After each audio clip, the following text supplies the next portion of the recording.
জীবনে যেখানে যেভাবেই থাকো কখনো ইসলামিক রুলস এন্ড রেগুলেশনস কে ভায়োলেট করা যাবে না। Never. Whatever you do in your life, you can never violate the rules and regulations of Islam. That will be your first target of your life. Okay? তোমরা বুঝতে পেরেছো? জীবনে যেখানে যেভাবে থাকবে প্রত্যেকটা ক্ষেত্রে you must have to follow the rules and regulations of Islam. To contribute our society, we must have to contribute our family, we must have to contribute our nation and our country, no doubt.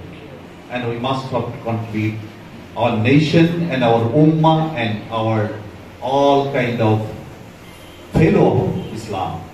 আল্লাহ বলছেন যে তোমাদের জীবন বিলুপ্ত এবং এই সন্ধিক্ষণের যে সময়টি আমি দিয়েছি সেটা এই জন্যই আমি দেখতে চাই তোমাদের মধ্য থেকে কে ভালো কাজ করে। তাহলে আমাদের প্রথম টার্গেট হচ্ছে যে as a human being we must have to complete our duty and we must have to lead ourselves in the righteous way and the way that have been given by the Almighty Allah upon our Prophet Muhammad sallallahu alaihi wasallam, and we must follow these paths and this way no doubt. এইটা হচ্ছে this is our first target. জীবনে যেখানে যেভাবেই থাকো কখনো Islamic rules and regulations কে violate করা যাবে না। Never. Whatever you do in your life, you can never violate the rules and regulations of Islam. That will be your first target of your life. Okay? তোমরা বুঝতে পেরেছো? জীবনে যেখানে যেভাবে থাকবে প্রত্যেকটা ক্ষেত্রে you must have to follow the rules and regulations of Islam. তুমি ব্যবসা করবে তোমাকে ফলো করতে হবে ইসলামিক রুলস এন্ড রেগুলেশনস। তুমি টিচিং এ যাবে তোমাকে ফলো করতে হবে Islamic rules and regulations. Whatever you do কখনো ইসলামের গণ্ডের বাইরে যাওয়া যাবে না। First of all, that must be done in our life, no doubt. And secondly, যে কথাটি আমি তোমাদেরকে বলতে চাই যে তোমরা এখানে বিশ্ববিদ্যালয়ে এসেছো, এই বিশ্ববিদ্যালয়ে জীবন কাটানো, ছাত্র জীবন কাটানো এর কিছু গোল এবং টার্গেট আমাদের আছে এবং থাকতে হবে। সেটা কি আমরা আমাদের জীবনে, আমি আগেও একটি কথা মনে বলেছিলাম, আমাদের অনুভূতি জাগ্রত করতে হবে।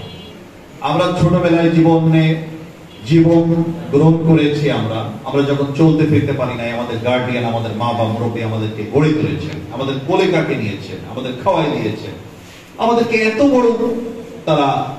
এত বড় করে তৈরি করার জন্য তারা অক্লান্ত পরিশ্রম করেছেন। সুতরাং এই জীবনে হিসেবে আমাদের দায়িত্ব আছে we must have to contribute our society, we must have to contribute our family, we must have to contribute our nation and our country, no doubt.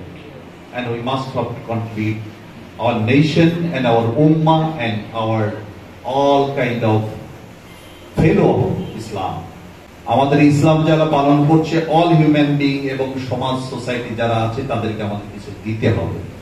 তারা আমাদেরকে এ পর্যন্ত দিয়েছে, আমাদের জন্য কন্ট্রিবিউট করেছে, আমাদের বড় করেছে। এখন আমাদের কাজ হচ্ছে আমাদেরকে যোগ্য হতে হবে।